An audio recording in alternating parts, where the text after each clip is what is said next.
نحمده ونصلي على رسوله اما بعد۔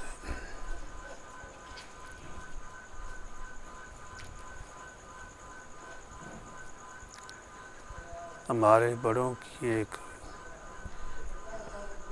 یہ بھی خصلت تھی کہ اپنے بڑوں پہ اعتراض نہیں کرتے تھے۔ اگر کوئی کام دیکھا ہے کہ ہو سکتا ہے یہ شریعت کے خلاف ہو، لیکن جلدی ٹوکتے نہیں تھے، انتظار کرتے تھے بھائی ہو سکتا ہے کوئی ان کے یہاں اس کی دلیل ہو یا کوئی مصلحت ہو۔ حضرت شاہ عبدالعزیز محدث دہلوی رحمۃ اللہ علیہ، ان کے پاس ایک ہندو آیا کرتا تھا، بس ان کے پاس اٹھتا بیٹھتا ایک تعلق تھا۔ حضرت وہاں پڑھاتے تھے اور دہلی کے اندر بہت بڑا مقام تھا اس بر صغیر پاک و ہند میں۔ تو شاہ عبدالعزیز محدث دہلوی رحمۃ اللہ علیہ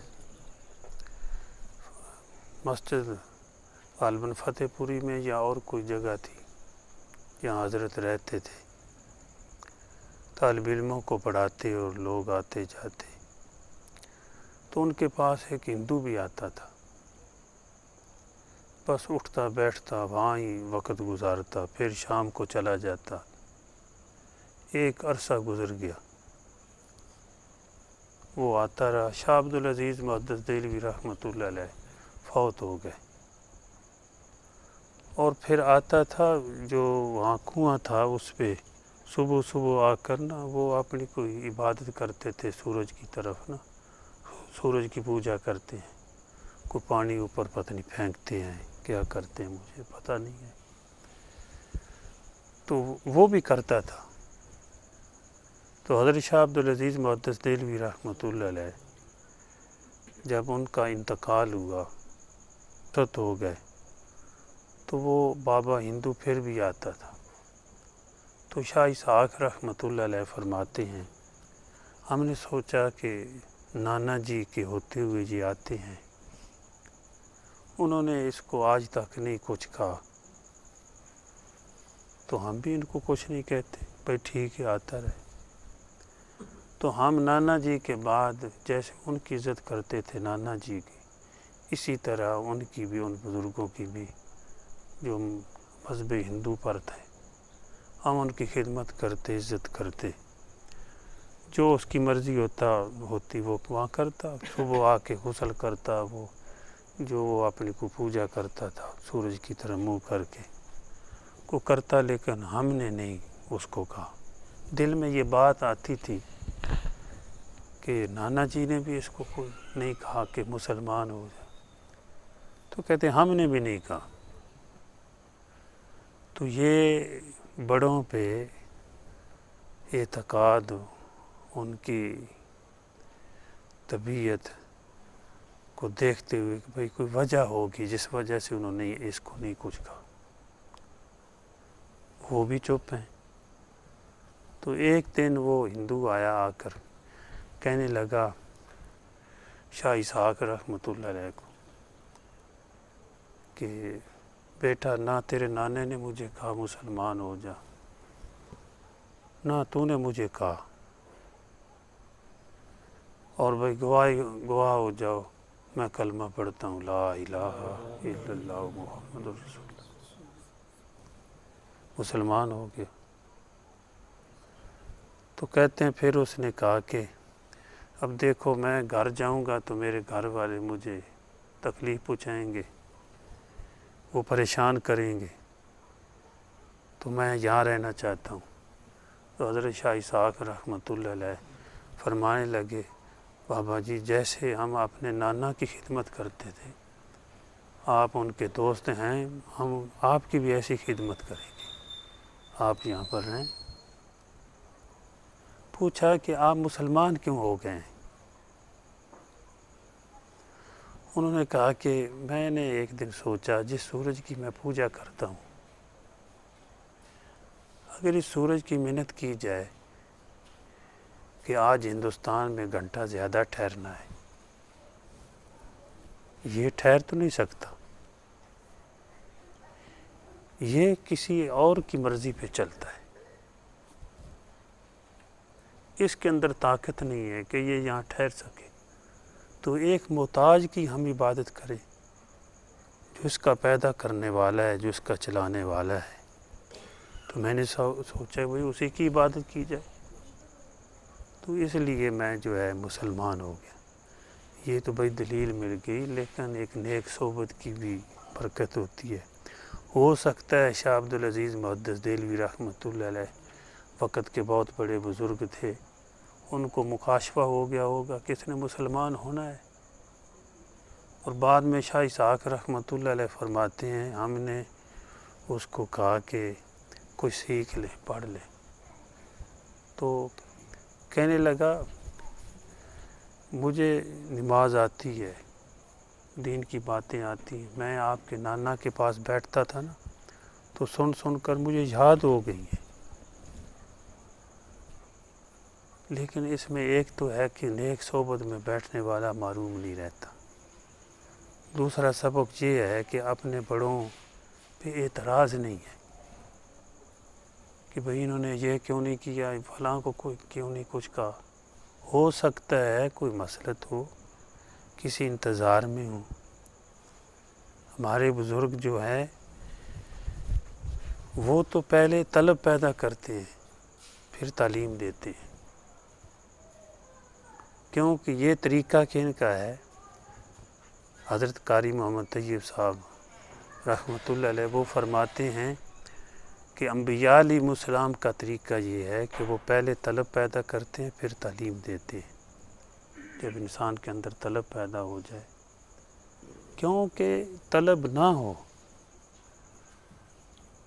تو آدمی کو سکھا ہی نہیں سکتا، اگر بے طلب ہو، پاس بیٹھا ہوا ہو لیکن اس کے اندر طلب نہیں ہے، تو وہاں بیٹھا ہوا بھی کچھ نہیں وہ حاصل کر سکتا۔ اگر طالب ہے تو دور رہ کر بھی وہ کسی نہ کسی موقع پہ آ کے کچھ حاصل کر لیتا ہے۔ انہی کو وہ ملتے ہیں جن کو طلب ہے، وہی ڈھونڈتے ہیں جو ہیں پانے والے۔ تو نیک صحبت میں بیٹھنے سے اتنا ہے نیکی سمجھے، کسی کو اچھا سمجھتے ہوئے بیٹھ جائے، بیٹھنے سے اور کچھ نہیں ہے تو نیکی کی تمنا پیدا ہوگی، تو نیکی کی تمنا بھی نیکی ہے، نیکی کا ارادہ کرنا بھی نیکی ہے، اور نیکی کے ماحول میں بیٹھنے سے نیکی کا ارادہ ہو ہی جاتا ہے۔ نہیں تو نیکی کے ماحول میں بیٹھنا ہی وہ نیکی ہے جس کی برکت سے بدبختی دور ہو جاتی ہے، آدمی نصیبوں والا بن جاتا ہے۔ یہ قریب کے زمانے میں سید عطاء اللہ شاہ بخاری رحمۃ اللہ علیہ اس ایشیا کے بہت بڑے خطیب ہوئے ہیں، علماء کی تحقیق ہے، نہ پہلے بر صغیر پاک و ہند میں ایسا خطیب پیدا ہوا، اور ایسی لگتا ہے کہ بعد میں بھی ایسا خطیب پیدا نہیں ہوگا۔ دہلی کے اندر ایک پارک میں وہ جلسہ کر رہے ہیں، وعظ فرما رہے ہیں، تقریر کر رہے ہیں، ایک آدمی کہتا ہے میں سائیکل پہ آیا تو فٹ پاتھ کی جو وہ کنارہ ہوتا ہے، میں نے سائیکل کھڑا کیا، اس کنارے پہ اپنا پاؤں رکھا اور تقریر سننے لگا۔ سائیکل پہ بیٹھا ہوا ایک پاؤں فٹ پاتھ کے کنارے پہ رکھا، ادھر تقریر سننے لگا۔ کہتا ہے ساری رات فجر کی اذانیں ہو گئیں، میں وہاں بیٹھا بیٹھا تقریر سنتا رہا۔ یہ اللہ کی دین تھی ان کو، اللہ پاک نے ایسے ہمیں ایسے بزرگ عطا فرمائے، ایسے لوگوں کے ساتھ ہمارا تعلق جوڑا۔ ملتان میں ایک پارک میں جلسہ کر رہے تھے، کیونکہ ختم نبوت کے لیے علماء نے ان کا انتخاب کیا تھا، بڑے بزرگوں نے، کہ اس مشن پہ یہ کام کریں، یہ کر سکتے ہیں۔ تو وہاں پر یہ ملتان کے اندر سورہ یاسین انہوں نے شروع کی، پارک کے اندر پڑھنی شروع کی۔ تو ہمارے بڑے بزرگ کہتے ہیں جنہوں نے ان کو دیکھا ہم نے ان کو دیکھا ہے، جنہوں نے حضرت سید عطاء اللہ شاہ بخاری رحمۃ اللہ علیہ کو دیکھا ہے ان کو ہم نے بھی دیکھے، کیونکہ ہمارے گاؤں میں تشریف لائے ہیں، ہمارے بزرگوں نے ان کی تقریریں سنی ہیں۔ وہ کہتے تھے بھائی قرآن پاک ایسا پڑھتے تھے جیسے محسوس ہوتا ہے کہ آج ہی نازل ہو رہا ہے، یعنی کہ مطلب کیا ہے، بہت ہی زیادہ پیارا پڑھتے تھے۔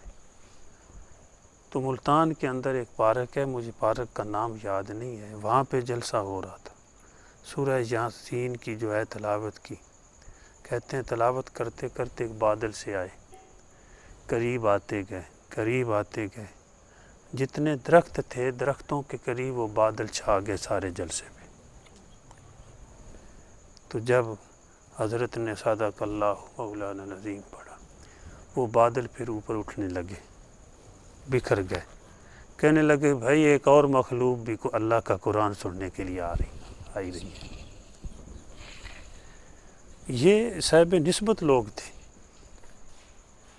یاد رکھیں، نہ کتابوں سے نوازوں سے نظر سے پیدا، دین ہوتا ہے بزرگوں کی نظر سے پیدا۔ یہ مفسرین نے یہ بات فرمائی ہے، جب تک انسان نیکی کے ماحول میں نیک لوگوں کی نظر میں نہیں آتا، وہ کفیتیں، وہ نسبتیں وہ حاصل نہیں ہو سکتی، یہ اللہ کا قانون ہے۔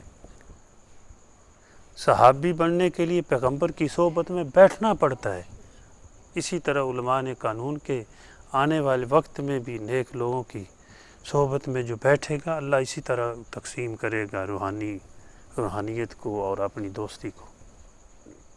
تو حضرت جلندھر میں تھے سید عطاء اللہ شاہ بخاری رحمۃ اللہ علیہ، خیر المدارس کا جلسہ ہوا، وہاں پر کھانا کھانے لگے، بیٹھے ہوئے، تو ایک بھنگی آ گیا وہ صاف کرنے کے لیے،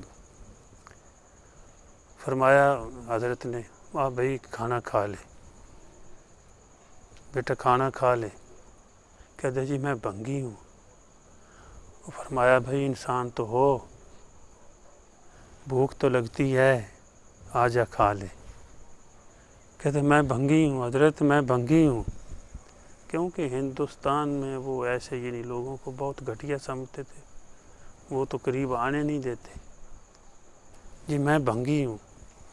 آپ اٹھے، اس کے ہاتھ دھلائے، فرمایا آ جا کھا لے، وہ انسان تو ہو، بھوک تو لگتی ہے، جو ہے نوالا توڑ کر جو ہے اس کے منہ میں دے دیا، لے کھا۔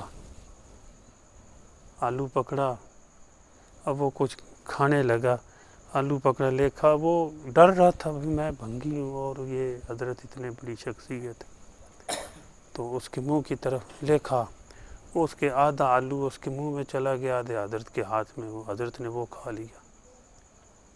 اب پانی پی رہے ہیں تو حضرت وہ اس کا بچا ہوا حضرت نے بھی پی لیا، وہ وہاں سے اٹھا تو رو رہا تھا۔ عصر کے وقت غالباً آیا، اپنی جوان بیوی کو ساتھ لے کر بچے کو اٹھایا ہوا کہنے لگا حضرت خدا کے لیے مجھے مسلمان بناؤ، میں مسلمان ہونا چاہتا ہوں، تو مسلمان ہو گیا۔ یہ پاک لوگ تھے جن کی برکت سے دنیا کے اندر دین پھیلا۔ اب جس صورت میں بھی دیکھ لو، دارالعلوم دیوبند سے ایسا فیض اٹھا کہ دین کے تمام شعبے سیراب ہو رہے ہیں، الحمدللہ۔ تو اللہ جل جلالہ ہمیں اپنے پاک لوگوں کے ساتھ، نیک لوگوں کے ساتھ تعلق نصیب فرمائے، ان کی محبتیں عطا فرمائے۔ الحمدللہ رب العالمین، والصلاة والسلام علی سید المرسلین، اللہم انت السلام ومنک السلام، اللہم انت السلام ومنک السلام، تبارکت یا ذا الجلال والاکرام۔ اللہم انا نسألک حبک وحب من یحبک والعمل الذی یبلغنا حبک، حسبنا اللہ ونعم الوکیل، یا حی یا قیوم برحمتک استغیث، یا ذا الجلال والاکرام۔ ربنا تقبل منا انک انت السمیع العلیم، صلی اللہ تعالی علی خیر خلقہ محمد وعلی آلہ وصحبہ وآل بیتہ اجمعین برحمتک یا ارحم الراحمین آمین.